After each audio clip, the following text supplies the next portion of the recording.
ಮಗನನ್ನು ಕೊಂದ ಆರೋಪದ ಮೇಲೆ ಬಂಧನಕ್ಕೀಡಾಗಿರುವ ಸ್ಟಾರ್ಟ್ಅಪ್ ಕಂಪನಿಯ ಸಿಇಒ ಸೂಚನಾ ಸೇಠ್ ಅವರ ಪೊಲೀಸ್ ಕಸ್ಟಡಿಯನ್ನ ಗೋವಾ ನ್ಯಾಯಾಲಯವು ಮತ್ತೆ 5 ದಿನಗಳವರೆಗೆ ವಿಸ್ತರಿಸಿದೆ.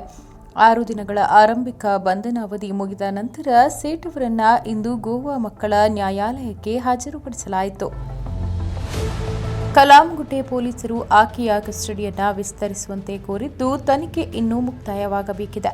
ಸೂಚನಾ ಸೇಠ್ ಜನವರಿ 8ರಂದು ತನ್ನ ಮಗನ ಶವವನ್ನು ಬ್ಯಾಗ್ನಲ್ಲಿ ತುಂಬಿ ಗೋವಾಕ್ಕೆ ತರುವಾಗ ಟ್ಯಾಕ್ಸಿಯಲ್ಲಿ ಪ್ರಯಾಣಿಸುತ್ತಿದ್ದಾಗ ಕರ್ನಾಟಕದ ಚಿತ್ರದುರ್ಗದಲ್ಲಿ ಬಂಧಿಸಲಾಗಿತ್ತು.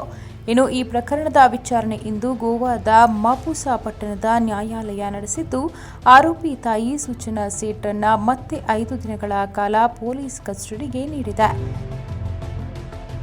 ಗೋವಾದ ಕ್ಯಾಂಡೋಲಿ ಮೂಲದ ಸರ್ವಿಸ್ ಅಪಾರ್ಟ್ಮೆಂಟ್ನಲ್ಲಿ ಮಗುವನ್ನು ಕೊಂದ ಆರೋಪ ಆಕೆಯ ಮೇಲಿದ್ದು, ಆರೋಪಿ ತಾಯಿಯು ತನಿಖಾಧಿಕಾರಿಗಳಿಗೆ ಸಹಕರಿಸುತ್ತಿಲ್ಲ ಎಂದು ಹಿರಿಯ ಪೊಲೀಸ್ ಅಧಿಕಾರಿಯೊಬ್ಬರು ತಿಳಿಸಿದ್ದಾರೆ. ನಾವು ಆಕೆಯನ್ನು ವಿಚಾರಣೆ ಮಾಡಲು ಹೆಚ್ಚಿನ ಸಮಯವನ್ನು ಬಯಸಿದ್ದರಿಂದ ನಾವು ಆಕೆಯ ಕಸ್ಟಡಿಯನ್ನ ವಿಸ್ತರಿಸಲು ಕೇಳಿದ್ದೆವು. ನಾವು ಆಕೆಯ ಡಿಎನ್ಎ ಮಾದರಿಯನ್ನ ತೆಗೆದುಕೊಳ್ಳುವಂತಹ ಇತರ ಔಪಚಾರಿಕತೆಯನ್ನ ಸಹ ನಡೆಸಬೇಕಾಗಿದೆ ಎಂದು ಹೇಳಿದರು.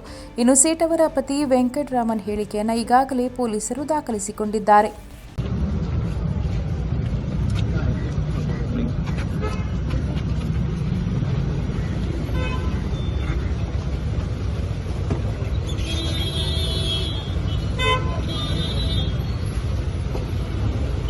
How many days custody is given, sir? 5 days. 5 days. 5 days. Children, sir? Children court? Yeah, children.